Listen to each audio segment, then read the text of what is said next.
And welcome everybody. Thanks so much for checking out my video here where I'm going to share with you my experience on my most recent fast, which was a 21-day water fast. And I'm going to give you guidance if you are new to fasting or if you're a seasoned vet. I'm going to help give you ideas of what to expect as you're going through a fast, perhaps a shorter duration fast, or if you want to dive into a deeper duration water fast like I did. What are the pitfalls? What can you expect? And how can you get started with this amazing world of fasting? Now, before we dive into the video here, I want to obviously make it very clear that I'm not a doctor, and fasting is definitely not for everybody. If you are concerned about your health or if you have underlying health conditions, then of course you need to speak to your doctor first and you need to have medical supervision as you're getting into a fast. But fasting, saying all of that, fasting is not something to be afraid of. And, one of the big issues that comes up, or one of the big hesitations that comes up with fasting is the idea that it's somehow going to harm your body. We're going to talk about all of this here in this video. So first, before we dive into the content of the video, I'll give you some of my background. I've been fasting, or I guess I could say that fasting has been a part of my holistic wellness lifestyle for probably about 20 years. And in that time frame, I've done all different types of fasts. So dry fasting for short duration, long duration juice fasting. I think it was about 45 days on just raw juice. This most recent fast that I completed was a 21-day water fast, and then everything in between, right? So micro fasts of half a day, like intermittent fasting, for instance, or short duration, 1 or 2 day fasts.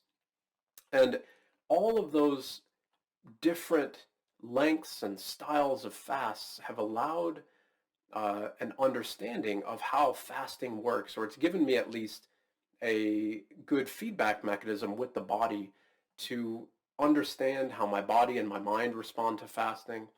And I'm saying that because that's super important. If you're diving into the world of fasting here, I would really encourage you to try every different avenue: short fast, long fast, juice fasting, even a raw vegan diet or a restrictive diet where you are really letting the body slow down, because that's really what fasting is all about. In that fasted state, we are giving the body and the mind space to just declutter. One way that I quite often explain it to people, or when I'm coaching people through fasting, is imagine that your body is like a desk at work, okay? And you're sitting there trying to work away. You've got all these papers and all these responsibilities piled up, and the food and the stress and the issues with life and all of that, it's like somebody keeps dumping more and more and more files onto your desk, okay? Now those files have to be worked through before we can finally get down to the body and we can actually let it heal. So if we start to refine what we eat, or if we start to have a break or a total absence from food, then that gives the body time to work through all of that stuff, all of those files, all of the things that we need to work through, and then finally we get down to the desk. Finally we can get down to the core and we can start allowing the body space to heal, okay?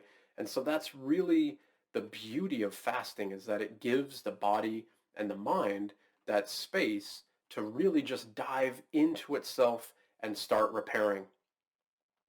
Never underestimate the infinite intelligence of our bodies, right? The infinite intelligence of our cells, of our DNA. If that sounds a little bit metaphysical for you, just we are animals. We have survival mechanisms. Our body is going to do everything it possibly can to stay alive. And, this is also one really good way to explain the benefits and the beauty or the power of fasting, right?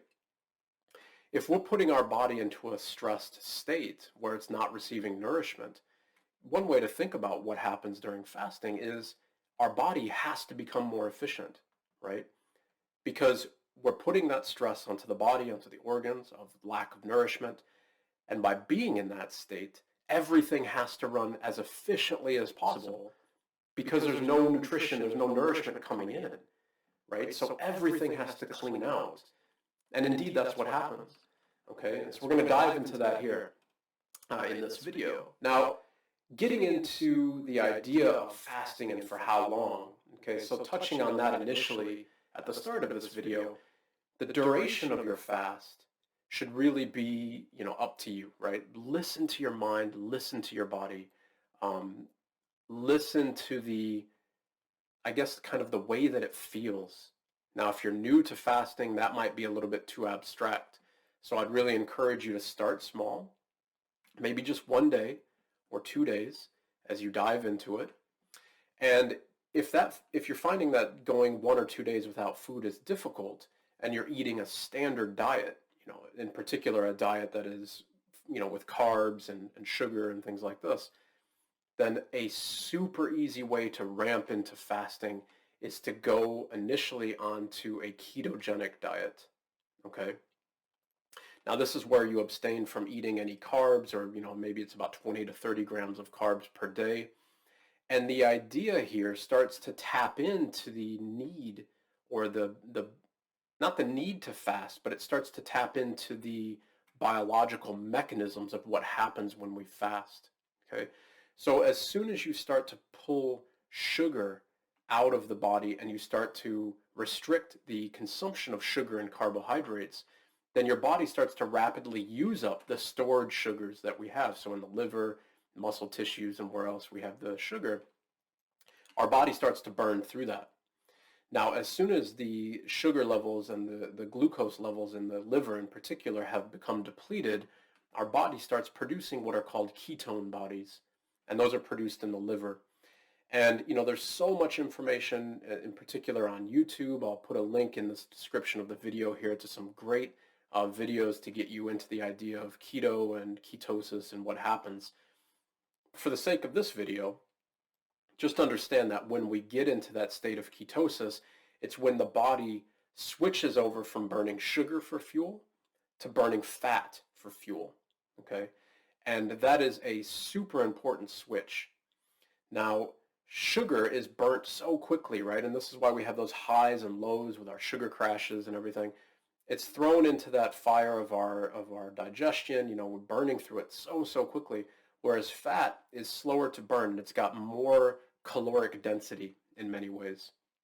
So if you're finding fasting to be really difficult, and this is probably the biggest hurdle or the hardest thing to overcome, is if you abstain from eating regular food, like bread and meat and whatever, dairy, vegetables, everything, the complete diet that you might be eating, it's the sugar that's the problem, okay?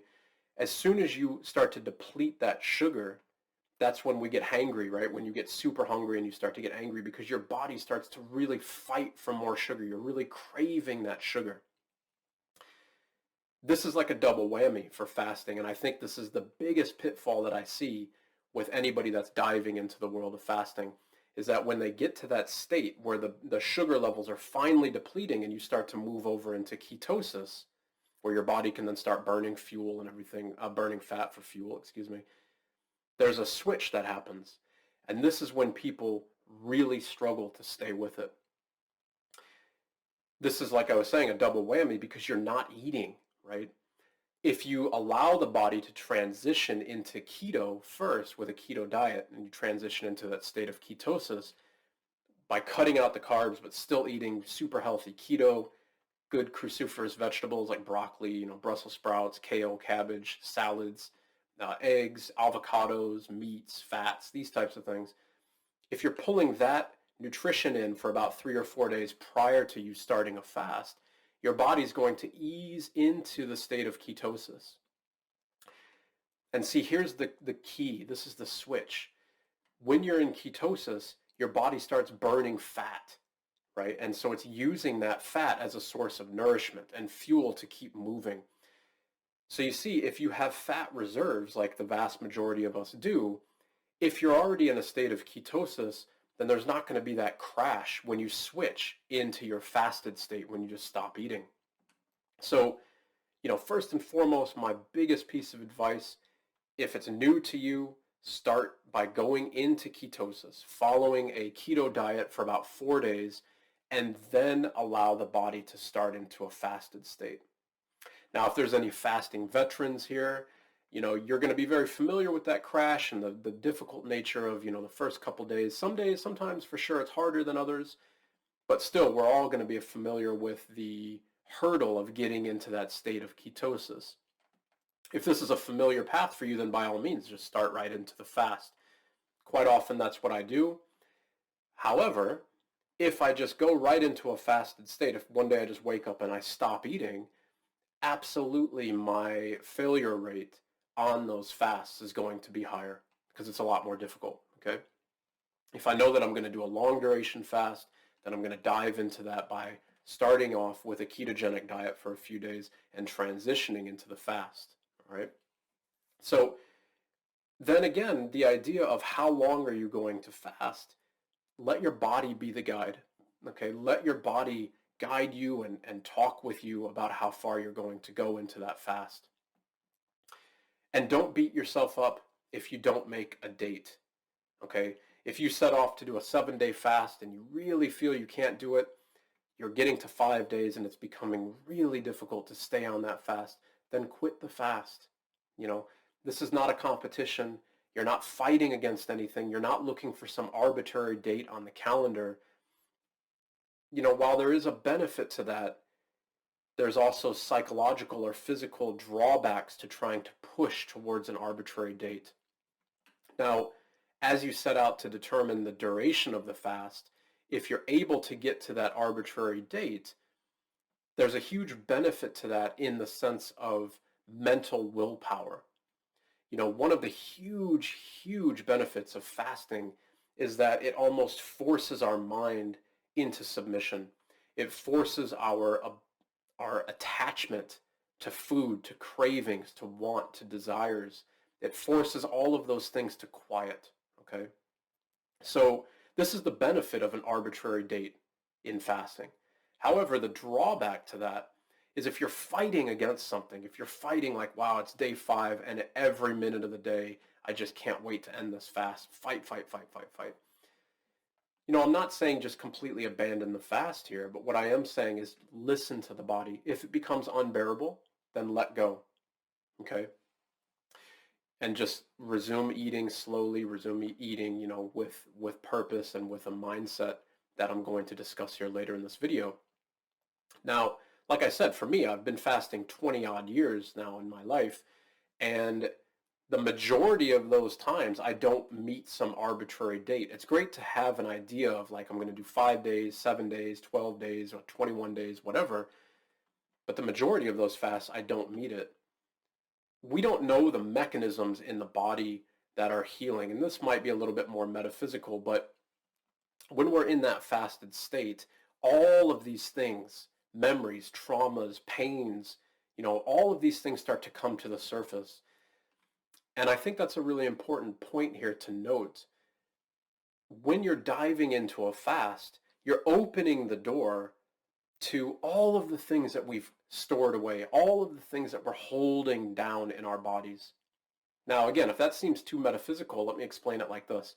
When you get into a state of ketosis, then your body starts burning fat, right? That's what the fuel that we're using during a fast to keep our metabolism going, not our metabolism, but our bodily functions, right? Or everything that's happening inside of us is being fed by the fuel from ketosis, from our stored fat. Now, that stored fat also contains in it all of the things that we can't process. The bioaccumulation of pollution, things that we're eating, hormones, additives, food colorings, everything that we're taking on is stored in fat, okay? So as we start to tap into those fat reserves, we're going to be then having to deal with the release of all of these, pollutants and things that we need to get rid of. And that's a good thing, obviously, but it's also a difficult thing because it becomes really taxing on the body.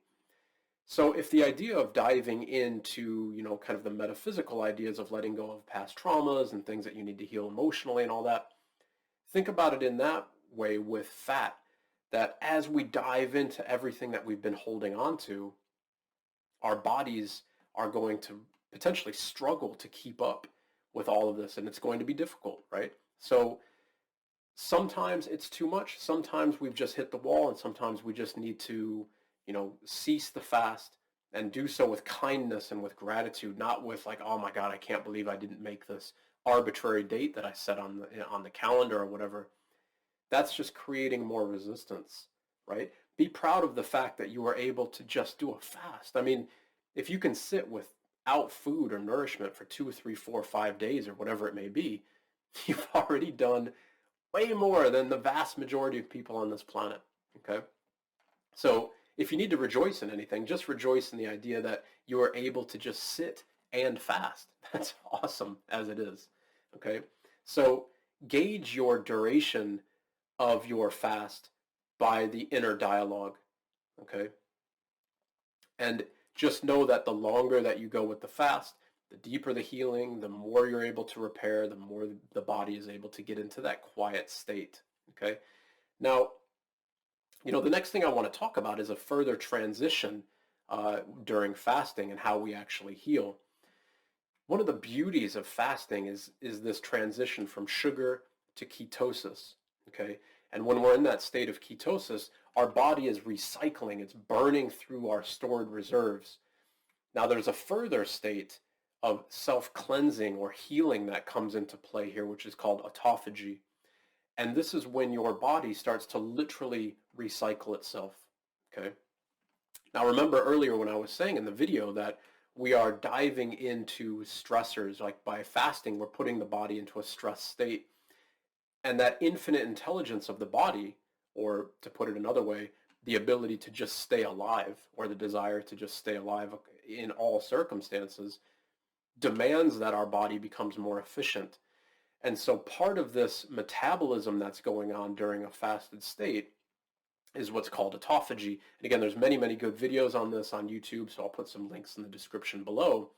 But in that state of autophagy, what's happening is your body is pulling in all of the dead cells, all of the misshapen proteins, the misfolded mitochondria, the damaged cells, all these types of things that our body just needs to get rid of. Think about it, it's almost like Pac-Man. Like your body has this ability to swim through itself and identify this cell is damaged, this mitochondria is reproducing in a negative way. These blood cells need to be reproduced, or there's all of this myeloid plaque in the brain that needs to be drained out, and can then go into this engine of recycling, right? It comes into the body, it's burnt up, and all of that is used as fuel. And that's an incredibly powerful state to be in, because that's how our bodies heal, okay? And when we're in this state of autophagy, our growth hormone levels skyrocket. Again, I'm going to put videos to all of this because there's tons of fantastic information on YouTube already about how our body heals and repairs during a fasted state. But just keep in mind that transition from sugar or a normal diet into ketosis, and then our growth hormone levels start to skyrocket, our levels of autophagy start to rise, and our body finally starts to heal. It starts to get rid of all of that clutter, all of that old, garbage that we're holding on to. And that, from a metaphysical perspective, can also be emotions, it can be traumas, it can be things from childhood, whatever. From a physiological perspective, that is, like I was saying before, all of the toxins or the pollutants that's stored in our fat cells, for instance, or the misshapen proteins, or the plaques in the body, the mind, muscle cells that need to be healed, old blood cells, damaged lymphocytes, damaged white blood cells. There's a huge space for the immune system to fully regenerate when we're in a fasted state. Again, keep in mind what the body's trying to do. The body is trying to heal and become more efficient so it can stay alive longer, if you want to think about it in the most practical sense possible. Now, off of that, what's the difference between fasting and starvation? If you're not eating any food, aren't you going straight into starvation? And you're not, okay? The body is burning fat and burning all of the things that we've held on to, and in that state, it has enough fuel and enough reserves to continue on. Now, I've never pushed myself to starvation, and I'm sure that the vast majority, and I hope actually everybody listening to this, has not pushed themselves to that state. But proper starvation is when there's no fuel left to burn, no fat, nothing that autophagy can continue to try to recycle and everything. And so our body has to start burning muscle. And, I've seen this in stories online. I've never experienced it myself. But what people always say is that state is starvation, is a hunger that you have never felt before. And it is an overwhelming biological urge to eat, because now your body is actually cannibalizing the things that it needs to keep, muscles, tissue, all of these things. It needs to keep these, obviously, to stay alive. Okay. So, this leads me to a discussion on who should and shouldn't fast. Now, first and foremost, if you have a history of eating disorders, body image disorders, anything along these lines where you are viewing your body in skewed references, and for some people listening, this might be a moment where you really need to be honest with yourself. Is this something that you're suffering from? Is it something that you're going through? If it is, absolutely 100% you shouldn't be fasting. And why is that? Okay, well, one of the reasons is if you're suffering from eating disorders like anorexia or something, and your weight is already dangerously low, well, there's just no fuel to burn, so you're going to dive into starvation that much quicker. And obviously that has lasting, serious physical and psychological consequences. So, if any of that resonates with you fully or even partially, or even if you have unhealthy relationships with food, if you binge eat, any of these types of things, please do not fast. Okay? I can't say that sincerely enough. Please do not fast, because it is just going to exasperate your issues with eating. Now, for anybody else, if you have an amount of body fat, if you want to lose weight, if you're feeling sick, or any of these types of things, then fasting is a great way to really ramp up the healing abilities of the body and really do all of these benefits. Like first off, by lowering body mass, then you're automatically improving your blood pressure, right? You're automatically relieving pressure and stress off of the organs. Think about that. We have all of this mass on our torso, the fat, the water that we're holding from all of this as well. And that creates massive amounts of inflammation and stress and pressure on all of our organs. So by fasting, you are relieving that pressure. So you're giving your organs space to just relax, and then they can further heal, right? So who is fasting good for? The vast majority of people on this planet, fasting is fantastic for. If you're overweight or at a normal weight, if you have health issues, especially chronic health issues, all of this is something that is going to be addressed and worked on by both short duration fasting, intermittent fasting. This is really accessible, or 1 or 2, 3-day fasts, or even long duration fasts. So all of that space, if any of that resonates with you, if you're in that space where you need healing, then I cannot recommend fasting enough. The results are so quick. Give your body a week and you'll be amazed by the results from this. Okay. So in that space, what happens then, or what can you expect during a fast? And for frame of reference, what I'm going to use here is just a 7-day water fast, right? Now, in that 7 days, if you're starting from a space of a normal diet, let's say you wake up on day 1 of your fast and you just decide to stop eating, and you're only drinking water at this stage. Now, you'll probably start to have some hunger pains around noon or 1 o'clock, something like that. If you're staying strictly just to water, then just continue to drink some water, and those hunger pains will be satiated a little bit. If you are not fully concerned with being an absolute purist on water fast, then I would absolutely recommend that you drink some black coffee, like a shot of espresso or whatever. That in no way does that break your fast. It doesn't have any calories. It doesn't take you out of the progress into ketosis. And the caffeine in the coffee really does help to satiate hunger and speed up the action of ketosis and autophagy, actually. So as you're moving through your first day on water, maybe have a little bit of coffee to satiate those hunger pains. Day 1, 2, and 3 are going to be relatively similar. You'll probably be hungry. You'll probably be cranky. You'll probably have headaches. You'll probably have all of these types of things. But once you get into ketosis, and once you're in that space, you'll notice that the hunger just goes away, right? Or the physiological need to eat just stops. Your digestion has slowed, and your stomach and all of your digestive system has just taken a break, has taken that breather, right?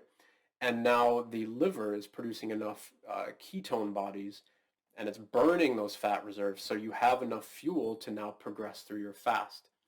So those first few days are probably going to be quite difficult, and then after you get into it, the longer you're into it, the easier in many ways, physiologically anyways, the fast becomes. Hunger dissipates, your need for food pretty much goes away. However, the big problem here is the mental issue. So you'll notice if you're new to fasting that probably as you dive into this on day 3, 4, 5, 6, or whatever it may be, that the mind is going to really start ramping up those cravings. Wow, everybody eats all the time, or I've got so much free time now that I'm not cooking, or whatever it may be. Here is a space for you to really start to incorporate things that you might want to do that you are not doing otherwise in your life. And let me explain. When those mental cravings come up for fat or for food, dive into a book, clean your house, do some yoga, do some meditation, do some yard work, right? Do whatever your hobby is. It doesn't make any difference. Dive into it, keep your mind occupied on something else, and you'll find that very quickly those mental connection to the idea of food starts to dive away as well. Okay, so keeping the mind occupied is super important on a fast of about 1 to 7 days. And longer duration fasts, sometimes that does get a little bit easier. I find that when I get up to around perhaps day 10, that everything in my body and my mind has kind of quieted to a neutral state. And, that's a beautiful space to be in. So as you continue along with your fast, you might really be diving into really deep-seated healing. So you might notice that you feel really, really good for, let's say you're on day 5 now of that 7-day fast, you might feel really good. And then on day 6, you might wake up feeling like you have the flu. This is your body dumping out a huge amount of waste and healing on a deep level. Stick with it, okay? When I'm coaching people through fasting, they're always looking at like, wow, I feel like absolute rubbish and what's going on? And it's always the same case, right? So they're going up on a high and then they crash down to a low. And that low doesn't usually last more than half a day, and it dissipates very quickly. So what I mean is you might wake up feeling like you have the flu, or you really just pains all over the body or whatever, and then a few hours later, all of it is completely gone, right? So you're processing and releasing, and again, whatever it may be, it might be more metaphysical, so like a more emotional states or whatever, or it might be more physiological where you're releasing actually stored up toxins in the fat cells, or releasing, residue in the liver and so on. Now, with saying that, what are some of the things that fasting, especially long duration fasts, are amazing at healing? And there's so much evidence to this. A quick Google search on the healing benefits of fasting will return a whole gamut of studies. If you want more metaphysical things, there's so many different books and resources on this.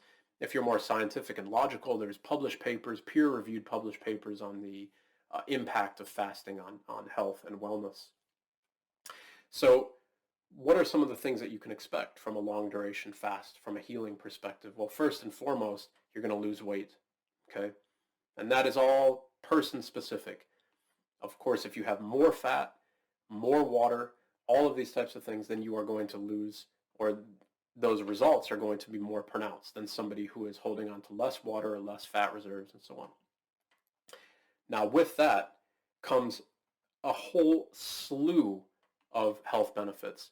First off, insulin sensitivity starts to really decrease, right? So your pancreas takes a break.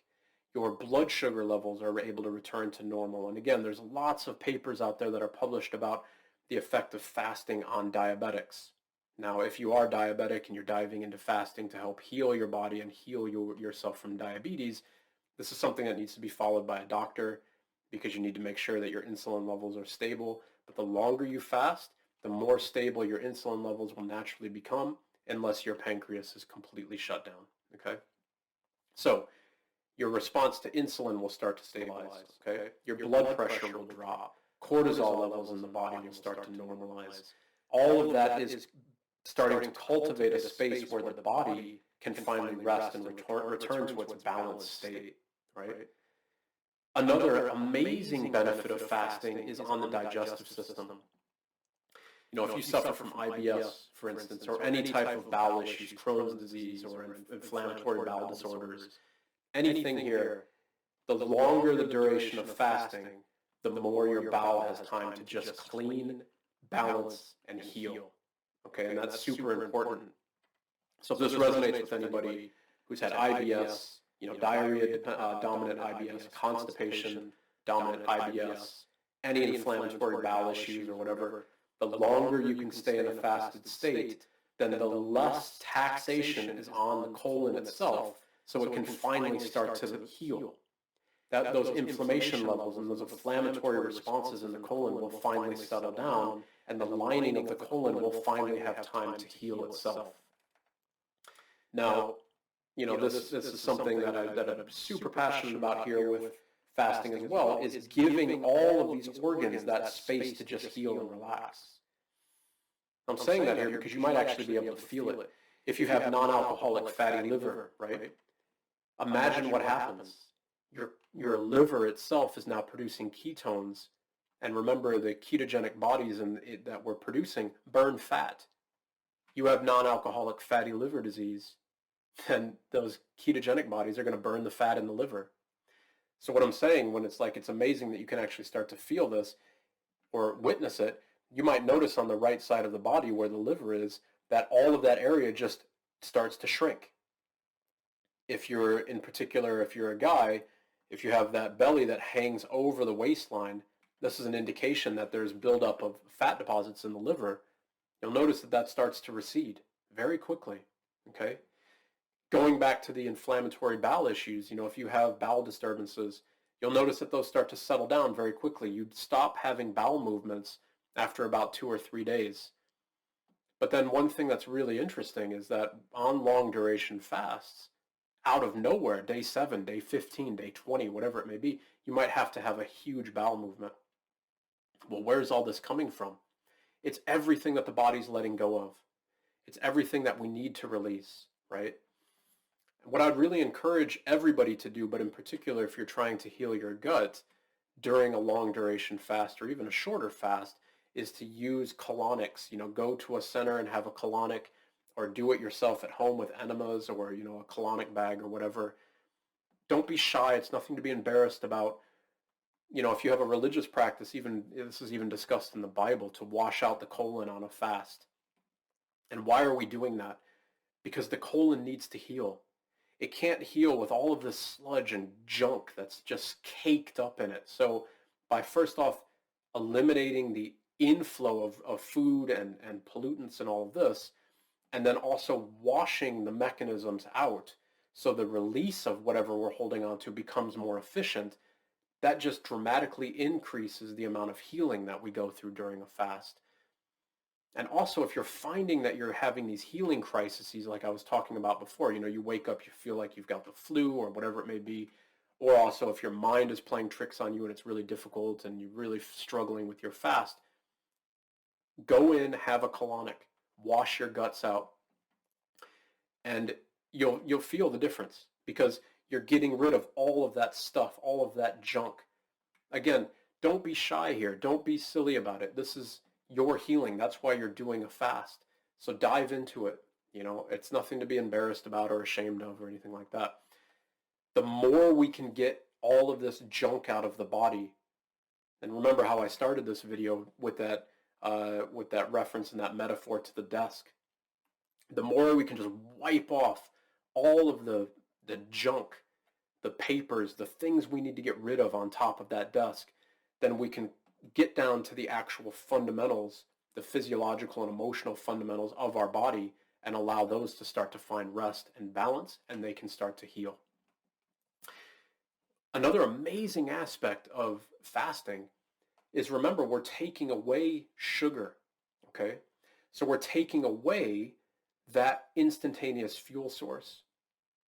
And here's something that is, it's a bit shocking that this is not further discussed, but if anybody is suffering with cancer, or if you've just been diagnosed or anything like this, one of the first things that you do as a test to anybody that is, diagnosed with cancer to figure out if it's spread or not is you get something called a PET scan, okay? And in that PET scan, they inject radioactive sugar or glucose into your body. Now, why is that? Well, if you are in this state, if you're getting these tests, hopefully your doctor has already explained it.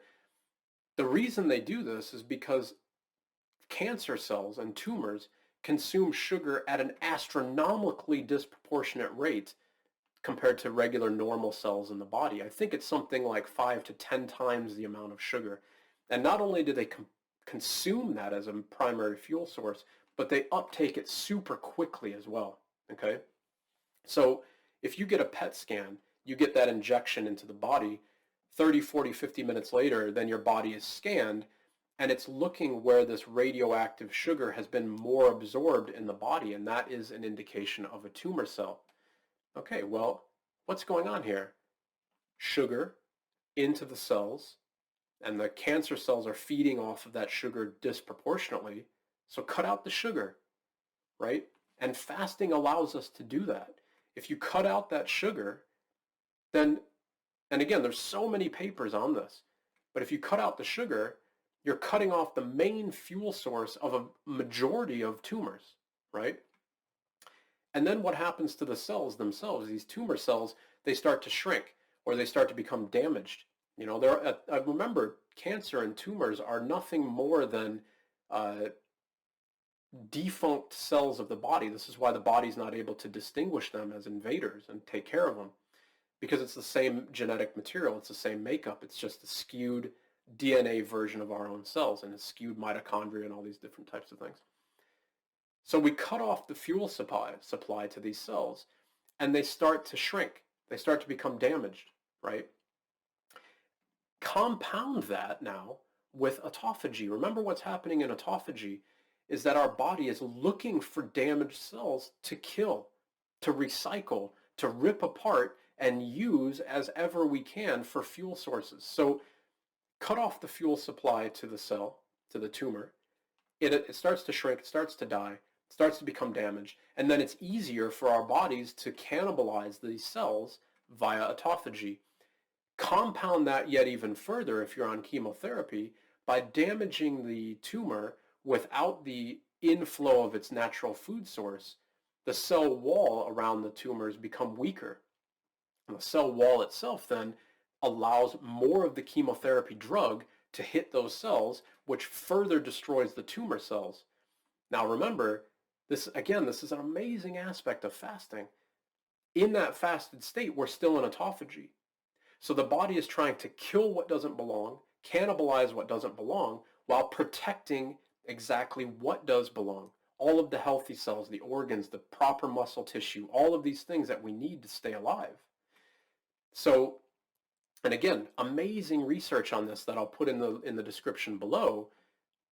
If you're on chemo and you're on a fast, then you've restricted the flow of food to the tumor. The tumor has become weaker, which allows more of that chemotherapy drug to enter into the cell because it's a damaged cell membrane now, and it kills the cells more effectively. However, with autophagy, there's a lot of evidence that's now showing, because the body is in this hyper-protective state, less chemotherapy drugs are now able to enter into the healthy cells, right? That's incredible. So if you're suffering from this, if you've just been diagnosed or whatever, please do your research and please consider incorporating fasting into your healing approach. There's a lot of YouTube videos about people who are doing this, or a lot of published peer-reviewed papers, which I think is the most important, that is showing the lasting evidence of fasting as an adjunct therapy with chemotherapy. Now, again, all of this, I want to be very clear. I'm not a doctor. I'm not giving you medical advice. I'm just reciting what the published evidence is showing, and linking that together with how our body responds to a fasted state. Okay. Now, another thing that is amazing with fasting is the healing properties of a fast on the nervous system as well. Think about the stress that we go under as we are staying in a fast or in a non-fasted state. We're eating sugar, we're eating fats, we're eating all of these different foods all the time. We're retaining water, we're retaining too much salt, and so on. All of that leads to inflammation. All of that leads to a resistance in the nervous system. So if you have any type of nervous system, issues that you're working on, fibromyalgia, maybe muscle spasms, things like this, any of those are going to be affected by fasting because you are decreasing the amount of inflammation in the body. And by decreasing the amount of inflammation, you are increasing the fluidity of the nervous system. Here's what I mean by that. In a normally fed state, imagine you're holding onto water, you're holding onto salt, you're holding onto fat, all of these things that's creating bloating and inflammation, water retention in the body. So if my finger is a nerve, you can think about it, anecdotally like this. My finger is a nerve and the body is inflamed, then it's like squeezing on that nerve. Now, as you move into a fasted state and you release the water, you release salts, you release all of these other things that are creating this inflammation, then less and less and less pressure is on that nerve. And so the fluidity of the nerve, the ability for the mind to send signals down the nervous system is greatly increased. So you see things like nervous disorders, fibromyalgia, again, IBS, which is in many ways a nervous system issue, anxiety issues, panic attacks, all of these things that are functioning with the nervous system, they start to finally heal. Everything starts to go back into a state of balance. Okay? Now, all of these other health benefits that we have are fantastic, and if you can dive into a fast, the longer the duration, in many ways, the longer the body can stay in that state of healing, and you can stay in that state where you are able to go deeper and deeper into your own healing. But there always is a limit, of course, right?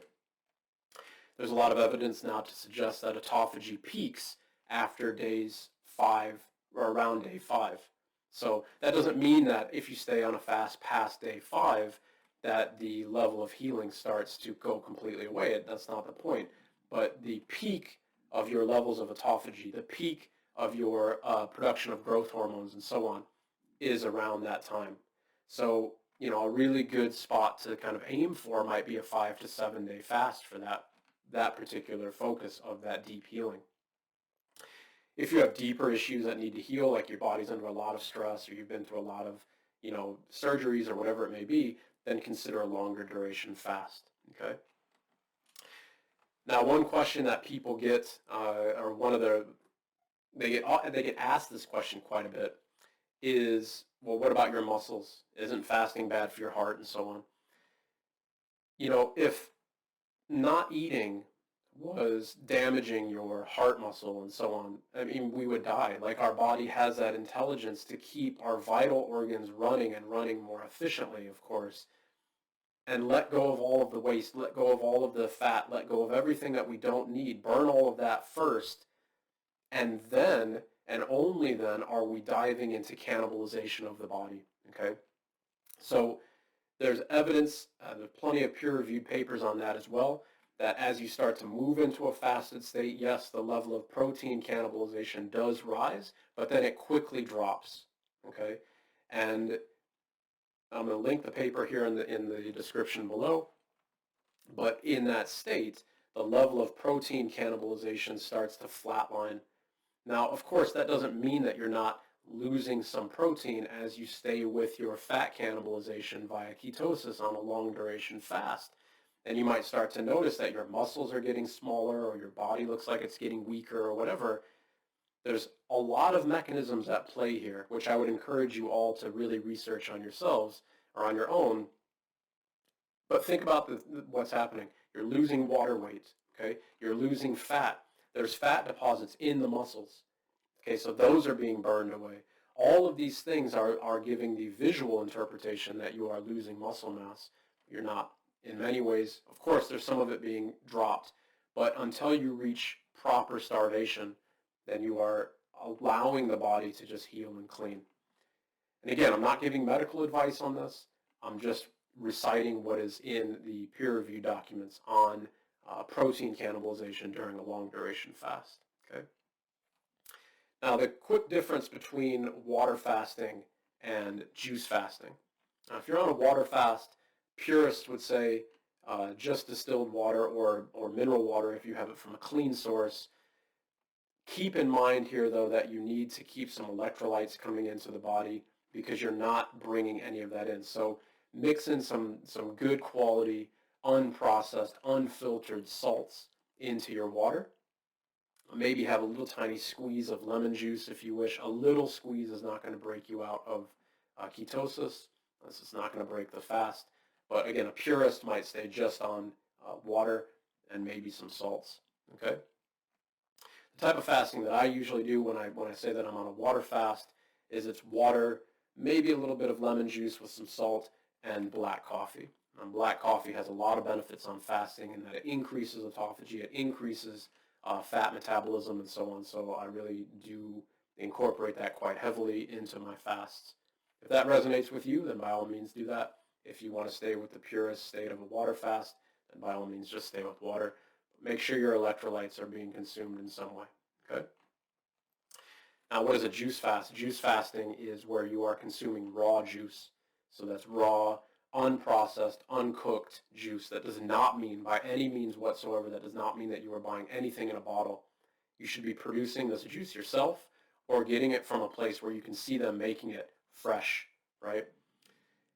The less sugar you consume, the more powerful your fast is going to become. Now, a juice fast is a lot easier in many ways because you're bringing in all of those calories. So there's a robust debate as if this is even fasting. Because there's no fiber and because you're not having to digest anything, the digestive system can definitely slow down, but it's very easy to consume, 1,000 to 5,000 calories a day in sugar via juice, right? So while that's a lot easier, you're never getting into a state of ketosis. The only way you could really get there is if you were making sure that all of the juice that you drank had no sugar in it whatsoever, and that's nearly impossible. Okay, so, a juice fast is definitely, there's a lot of health benefits to it. You may have seen the movie Sick, Fat, and Nearly Dead, where they were talking about going on, I think it was a 100-day juice fast. There's juice feasting. There's websites for this where people are consuming like 3,000 calories a day of raw, completely raw, completely vegan, uncooked, unpasteurized, no preservatives, raw juice, and healthy juice. I don't mean high sugar fruits. I mean vegetables, leafy greens, right? All of these things that you can mix together like spinach, kale, chard, stuff like this where your body can actually get all of that nourishment. So there's a lot of pros to that in that you are flooding your body with nourishment and you're allowing a lot of the systems in the body to slow down. But to be clear, you're probably not getting into a state of ketosis and you're probably not activating that state of autophagy to the level that a water fast would allow you to get into. Okay, so just allow that difference to kind of set. And I would really encourage, if you're new to fasting, I would encourage you to dive into both the idea of juice fasting and water fasting. Both of them are going to have tremendous health benefits. It's not like there's no need to compare like, wow, I want to go 100% into the most powerful thing that I can, because you're probably just going to find a lot of resistance there. Experiment with what works best for you, okay? Now, if you're looking for reading materials, this is an incredible book. The transformational power of fasting. Really, really good in the sense that Bruner goes into all of the different types of fasting. So like water fasting, juice fasting, autophagy, ketosis, all of the things that I'm covering in this video are discussed beautifully in that book, and I'll put a link to that down below as well. So with all of that, best of luck on your journey into fasting. Hopefully this video has been informative. Hopefully you've made it this far in the video. If you have, kudos to you. That's fantastic. Start on your journey. Start with honesty. Start with patience. And start without a need for immediate results. Don't create resistance within your body. Don't demand things. because the more that you demand, the harder it's going to be, okay? Now, like I said at the beginning of the video, I've been fasting for 20 odd years now. I coach people through fasting for short and long duration fasts. You can contact me directly at rootsoflife.org, and also check in the description below for my Patreon supporters. There I give all types of support via holistic wellness with meditation, energy healing, support with your own wellness journey, be that with fasting, with yoga, with breath work, with anything that you're looking at in terms of holistic wellness. Patreon supporters, we meet twice a week live for meditation and REIKI healing, and then also have the ability to meet with me one-on-one in private sessions. So the support on Patreon is super appreciated, and it allows me to continue to bring videos like this. I hope you found this beneficial, and I hope to hear from you at rootsoflife.org or via Patreon. Thanks so much, everybody, and best of luck on your journey into fasting.